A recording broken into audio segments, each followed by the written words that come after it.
तेलंगाना में हुए पिछले 2 विधानसभा चुनाव के दौरान तेलंगाना राष्ट्र समिति को कोई सीधी टक्कर नहीं दे पाया था, लेकिन साल 2023 में परिस्थितियां अलग थीं। चुनाव प्रचार के दौरान कांग्रेस की रैलियों में भीड़ जमकर उमड़ रही थी और इसी से अंदाजा लगाया जा रहा था कि कांग्रेस इस बार केसीआर के लिए कड़ी चुनौती बनने वाली है।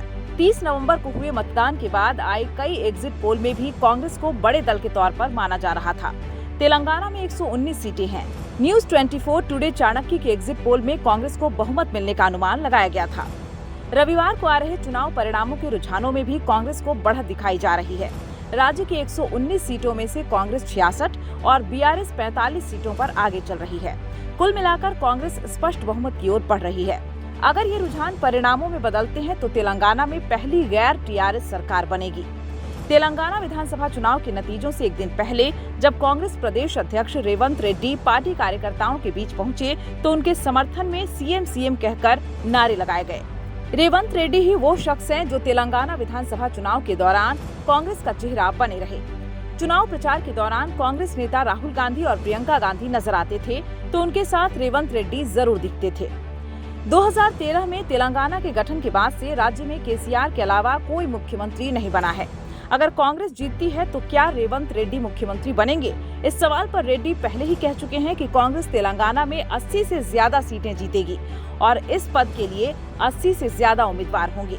अविभाजित आंध्र प्रदेश के महबूब नगर जिले में साल 1969 में पैदा हुए अनुमूला रेवंत रेड्डी ने राजनीति की शुरुआत अपने छात्र जीवन से ही कर दी थी। उस्मानिया विश्वविद्यालय से ग्रेजुएशन करने वाले रेड्डी उस समय एबीवीपी से जुड़े हुए थे। बाद में वो चंद्रबाबू नायडू की तेलुगु देशम पार्टी में शामिल हो गए। टीडीपी के उम्मीदवार के तौर पर उन्होंने साल 2009 में आंध्र प्रदेश की कोडांगल विधानसभा सीट से चुनाव जीता था। साल 2014 में वो तेलंगाना विधानसभा में टीडीपी के सदन के नेता चुने गए। साल 2017 में वो कांग्रेस में शामिल हो गए क्योंकि 2018 के तेलंगाना विधानसभा चुनाव में वो टीआरएस उम्मीदवार से हार गए। केसीआर ने चुनाव से 1 साल पहले विधानसभा भंग करके पहले ही चुनाव करवा दिया था। विधानसभा चुनाव हारने के बाद कांग्रेस ने उन्हें 2019 के लोकसभा चुनाव में मलकाजगिरी से टिकट दिया, जिसमें उन्होंने सिर्फ 10,919 वोटों से जीत दर्ज की। साल 2021 में कांग्रेस ने उन्हें बड़ी जिम्मेदारी देते हुए प्रदेश अध्यक्ष चुना।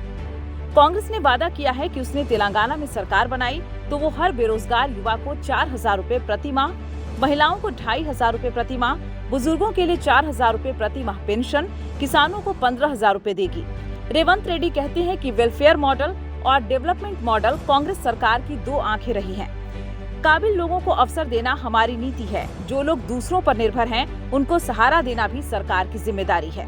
तेलंगाना में केसीआर सरकार ने जनता को बहुत सी वेलफेयर योजनाएं दी हैं और कांग्रेस पर आरोप लगते हैं कि वो उन्हीं योजनाओं में पैसे बढ़ाकर जनता को देगी। इस सवाल पर रेड्डी कहते हैं कि 2004 से 2014 तक हम लोगों ने जो पेंशन दी वो हमारी योजना थी।